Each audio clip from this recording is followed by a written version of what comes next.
పెద్ద నుంచి రిలీజ్ అయిన సింగిల్ ప్రోమో ఎలా అనిపించింది సాంగ్ మీకు? సాంగ్ అంటే ఫస్ట్ది అంత లేదు, మధ్యది కొంచెం ఆయన ఒక్కడే వేస్తారుగా రామ్ చరణ్. ఆ డాన్స్ కానీ అది కానీ బాగానే ఉందని అప్పుడు కూడా చెప్పిన. ఇప్పుడు ఈ ఇద్దరి పాట ఎవరికి నచ్చటం లేదు, అంటే అంత బాగుండదు ఐటమ్.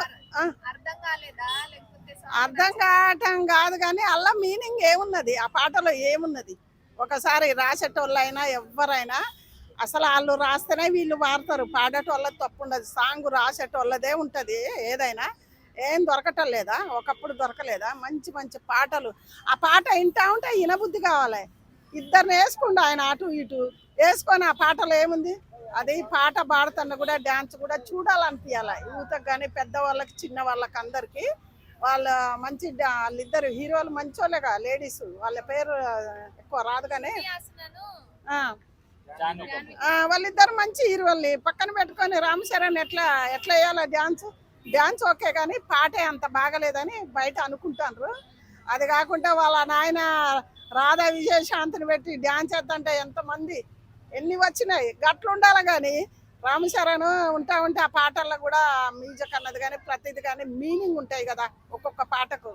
అవి ఒకదానికొకటి నచ్చటం లేదు కొంతమందికి. అలా నచ్చకుంటే సినిమానే పోతుంది. అన్ని కోట్లు పెట్టి సినిమా తీస్తారు, ఎక్కడ పోతుంది? సినిమా రావాలన్నా ఒక పాటతోట. ఇప్పుడు వెంకటేష్ సినిమా ఉన్నది, ఆ సినిమాలో ఒక పాటతోటే కదా సంక్రాంతి సినిమా. ఒక్క పాటతోటే సినిమా అంతా నిలబడ్డది. అందు గురించి ఏదైనా స్టోరీ పక్కన పెట్టి ఒక్క పాటతోటే సినిమా నిలబడాలి.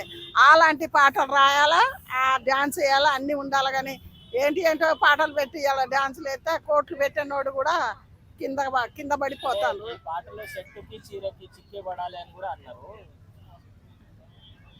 చిక్కి పడాలని అందుకే చెప్తాను కదా. అసలు ఆ పాట కాను వాళ్ళకి అసలు ఆ పాటే అసలు బాగలేదు. ఆయన ఫస్ట్ది బాగలేదు, ఇది మధ్యన ఒక పాట ఉంది, అది బాగుంది. అదే బాగుంది కొంచెం, అంటే అలా ఏ బూతు లేకుండా మంచిగా ఉంది. ఇప్పుడు ఈ పాటలో కొంచెం అనిపిస్తూనే ఉంది కానీ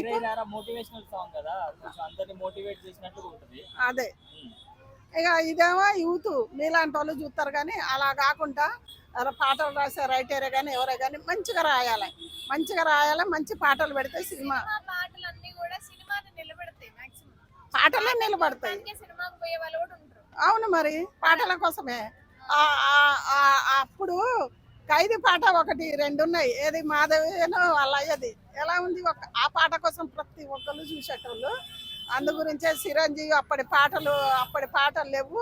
చిరంజీవి ఏదన్నా ఫెయిల్ అయిన సినిమా చూపిండ్రు, ఏదో ఒకటి రెండు మూడే అయినాయి కానీ ప్రతి సినిమా ఇట్టు కొట్టిండు, ఆ పాటలతోటే వచ్చింది. అందు గురించే ఈ పాట అంతా ఏం బాగలేదు.